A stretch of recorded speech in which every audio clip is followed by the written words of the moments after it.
Hello again, law students and legal professionals. Today, we will discuss the case of People of the Philippines versus Yul Vincent O. Rodriguez, GR number 263603, decided by the Supreme Court on October 9, 2023. Doctrine of the case: qualified trafficking in persons under Republic Act No. 9208, as amended by Republic Act No. 10364, is committed when a person recruits, provides, transports, or offers a minor for the purpose of prostitution or sexual exploitation.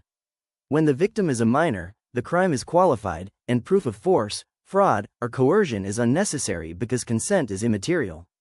Electronic evidence such as online chat logs, recorded video calls, and digital communications is admissible in criminal prosecutions when relevant to establish the accused's identity, plan, scheme, or modus operandi.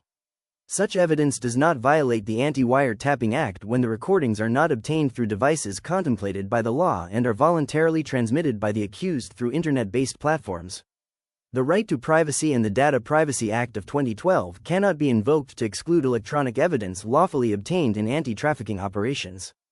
The state's compelling interest in protecting minors from sexual exploitation prevails over privacy claims, especially when the evidence demonstrates criminal conduct involving trafficking in persons. Facts of the case: Yul Vincent O. Rodriguez was charged with qualified trafficking in persons for providing and transporting a minor, AAA, for the purpose of prostitution in exchange for money.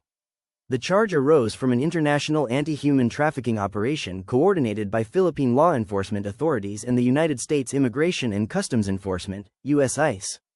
US ICE informed the Philippine Regional Anti-Human Trafficking Task Force that a certain individual using the name, Yul Rodriguez, was offering minors for sexual services through Facebook and Skype. PSI Maria Macadangay confirmed that the online accounts were linked to Rodriguez and directed PO3 Jerry Gamby to conduct a surveillance and entrapment operation. PO3 Gamby created a decoy Facebook account and communicated with Rodriguez, who later instructed him to continue their conversation through Skype. During their exchanges, Rodriguez offered a nude show involving minors in exchange for money. Rodriguez subsequently used multiple Skype accounts and aliases to continue communicating with potential clients and to solicit payment for sexual services involving minors. The police preserved the chat logs, video calls, and account details used by Rodriguez. An entrapment operation led to Rodriguez's arrest, and the minor victim testified that Rodriguez acted as a procurer by arranging sexual services in exchange for payment. The regional trial court convicted Rodriguez of qualified trafficking in persons. The Court of Appeals affirmed the conviction, prompting Rodriguez to elevate the case to the Supreme Court, asserting violations of his right to privacy and challenging the admissibility of the electronic evidence. Issues and ruling of the Supreme Court. Issue 1. Whether the prosecution sufficiently proved Rodriguez's guilt for qualified trafficking in persons. Yes, the prosecution proved Rodriguez's guilt beyond reasonable doubt. Section 4(a). In relation to Section 6 of Republic Act No. 9208, as amended, criminalizes the act of offering or providing a minor for the purpose of prostitution.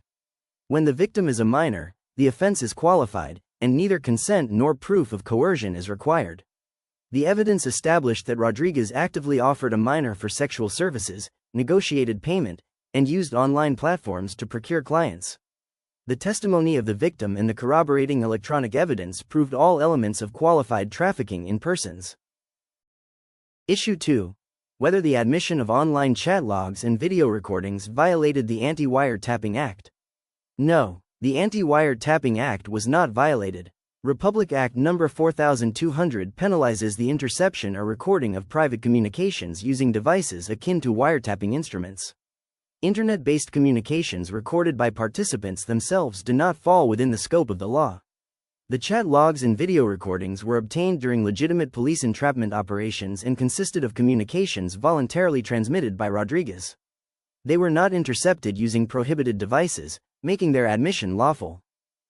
Issue 3. Whether Rodriguez's right to privacy and the Data Privacy Act barred the use of electronic evidence. No, the right to privacy did not bar the evidence. The right to privacy is not absolute and yields to overriding state interests, particularly in protecting children from trafficking and exploitation. The Data Privacy Act does not protect information used as evidence of criminal conduct. The electronic evidence was lawfully obtained, relevant, and necessary to establish Rodriguez's criminal acts. The state's interest in prosecuting trafficking offenses outweighed any claimed privacy interest. Thank you for listening and happy learning. See you again for our next case discussions.